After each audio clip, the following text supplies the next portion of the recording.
Good morning and welcome to online class. Day 14, class 7, subject social studies, lesson 1.8 and topic is communication. Today's lesson name is communication. What is the meaning of communication? Communication भनेको के हो त? एक अर्कासँग कुराकानी गर्नु, आफ्नो ideas भ्यूजहरुलाई exchange गर्न हामी के भन्छौं त? Communication. Communication means exchanging our views, ideas with others. Yes, we also get others' ideas, views in the same way. We know various type of information, news, yes, and events. हामीले communication बाट हामीले धेरै कुराहरु थाहा पाउँछौं. हामीले धेरै information पाउँछौं, न्यूजहरु के भयो त हाम्रो उस कन्ट्रीमा डिस्ट्रिक्टमा के घटना घट्यो त यो सबै हामी कहाँबाट थाहा पाउँछौं त? Communication. Yes, do you know how is it possible? कति होला थाहा छ त कसरी पोसिबल छ? Do you know? This is possible only because of communication. यो किन पोसिबल छ त? ओन्ली कम्युनिकेसनले गर्दाखेरि. एक अर्कासँग हामी कुराकानी गर्छौं, हामीले जानेको कुरा अरूलाई भन्छौं, अरूले जानेको कुरा हामीलाई भन्छन्. के इभेन्ट हामीले देख्यौ भने हामीले आफ्नो साथीहरुलाई today I see this event, उले आफ्नो आइडियाज भ्यू इभेन्ट्सको बारेमा बताउँछ भने हामीले पनि केही जानेका कुराहरु हामीले पनि भन्छौं. Yes, today I get this knowledge from this institute. Yes, हामी यसरी के गर्छौं त? आफ्नो इन्फर्मेसन, न्यूज, इभेन्ट्सहरु के गर्छौं त? एक्सचेन्ज गर्छौं with the help of communication. Yes, the exchange of information, news, views, ideas, knowledge, etc. from one person to another person place is called communication. Exchanging of ideas, views, yes, information, knowledge, news from one person to another person and one place to another place is called communication. Communication is another prerequisite of development. र communication नै के हो त? अर्को एउटा development गर्ने sector हो, infrastructure हो. कम्युनिकेसनले गर्दाखेरि के हुन्छ त? धेरै डेभलप हुन्छ, धेरै कुराहरु डेभलप हुन्छ. हामीलाई इन्फर्मेसन आउँछ कि यो ठाउँमा चाहिँ डेभलपमेन्ट भएको छैन. With the help of communication हामी त्यो इन्फर्मेसन पाउँछ. हामी त्यो ठाउँमा गएर के गर्छौं त? कम्युनिकेसन. सरी, त्यो ठाउँमा गएर के गर्छौं त? हामीले डेभलपमेन्ट गर्छौं. त्यसलाई त्यो समस्यालाई समाधान गर्ने गर्छौं with the help of communication. यदि कम्युनिकेट नगरेको भए हामीले एक अर्कालाई त्यो ठाउँमा के भइरहेछ, त्यहाँ के चीजको कमी छ हामीलाई थाहा हुन्थेन. त्यही भएर चाहिँ यो एउटा के हो त? डेभलपमेन्ट माध्यम हो.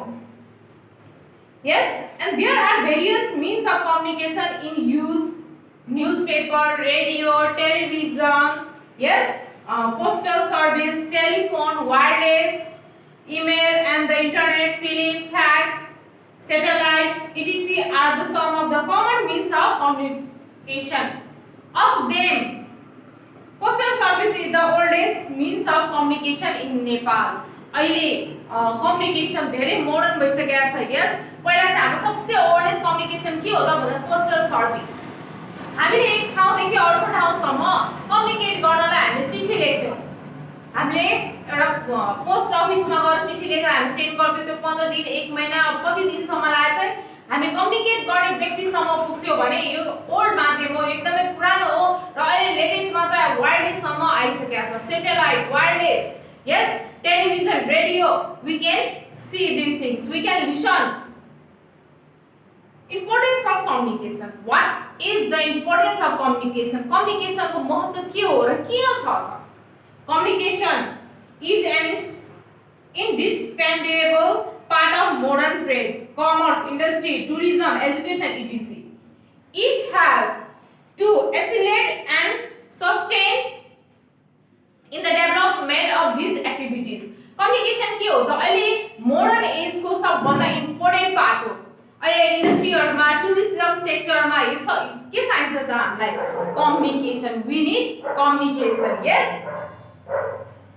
and the important information, news, views, ideas, yes, events, knowledge can be shared among the people with the help of communication. अहिले हामीले एक अर्कासँग हामीले के गर्छौं त? कम्युनिकेट गरेर हामीले एक अर्कामा भएको इन्फर्मेसन, भ्यूज, आइडियाजहरु चाहिँ शेयर गर्छौं.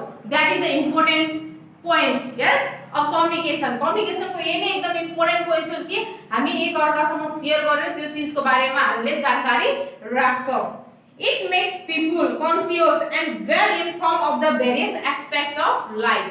यसले के गर्छ त धेरै एस्पेक्ट अफ लाइफ को पनि इन्फर्मेसन दिने काम गर्छ The development of modern means of communication has made the world smaller. र अहिले यो मोडर्न कम्युनिकेसनले गर्दाखेरि हाम्रो विश्वले के भएको छ त सानो भएको छ Within a second we can talk with our parents, with our relative, yes, with the help of internet, with the help of mobile.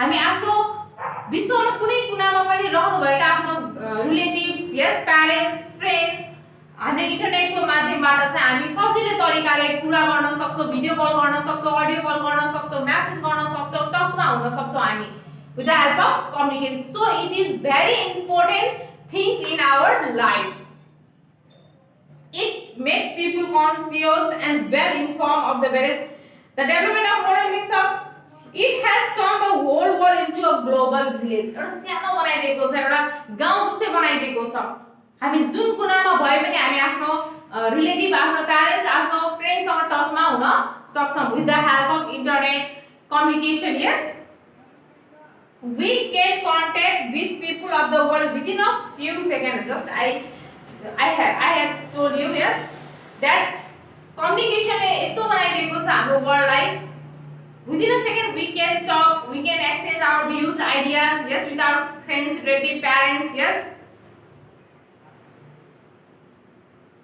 The role of communication is transformation of information and knowledge for the development of a nation is great. It saves time, money and other resources.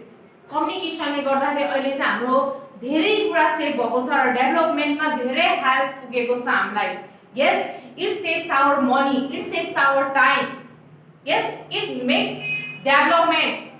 Communication ले के गरिरहेको छ अहिले हाम्रो धेरै सेक्टरमा development गर्ने काम गरिरहेको छ अहिले टेक्नोलोजी टोटली डेभलप यस हामी अहिले एक्जाम्पल दिन सक्छौं यो अहिले यो भाइरसको टाइममा हामी घरमा बसेर पनि हामी कम्युनिकेसन गरिरहेका छौं we are touch with each other with the help of communication we are sharing our ideas views yes I am teaching with the help of communication मैले हजुरहरुलाई पढाइराख्छु छु अनलाइन क्लास लिइराख्छु छु हजुरहरुले पढिराख्नु भएको छ र हजुरहरुले के बुझ्नु भएको छैन त्यो मसँग पनि के भइराको छ त कम्युनिकेट भइराको छ yes with the help of communication with the help of technology and same like that development work and our daily activities run smoothly with the help of communication therefore communication is an important infrastructure of development त्यही भएर चाहिँ यो communication के हो त एउटा महत्त्वपूर्ण part हो किनभने यसले चाहिँ हामीलाई धेरै कुरा सेभ गरेको छ र हामीलाई एकदमै नजिक पनि बनाएको छ This is your homework okay this is your task please complete your task in time okay make a list of advantages of television television को एडभान्टेजहरु लेख्नुहोस् what are the advantages of television We listen, we watch videos, movies, yes. We learn many things from television. We get news, update news, yes. And explain the importance of communication in your own word. Communication, importance of communication को बारेमा लेख्नुहोस् आफ्नै शब्दमा लेख्नुहोस् किन importance छ त किन छ भन्दाखेरि it helps in development. It is one of the important infrastructure for development. Yes. हामीलाई चाहिँ अहिलेको लेटेस्ट टेक्नोलोजीमा चाहिँ धेरै हेल्प गर्ने भनेकै डेभलपमेन्टमा कम्युनिकेसनले हो हामीले आफ्नो आइडियाज भ्यूजहरु शेयर गर्ने यस विदिन अ सेकेन्ड हामी आफ्नो फ्रेन्डहरु रिलेटिभहरुसँग टचमा आउने right here okay explain the importance of communication in your own word आफ्नै मिलाएर लेख्नु होला आफै मिलाएर लेख्नु होला okay stay home stay safe thank you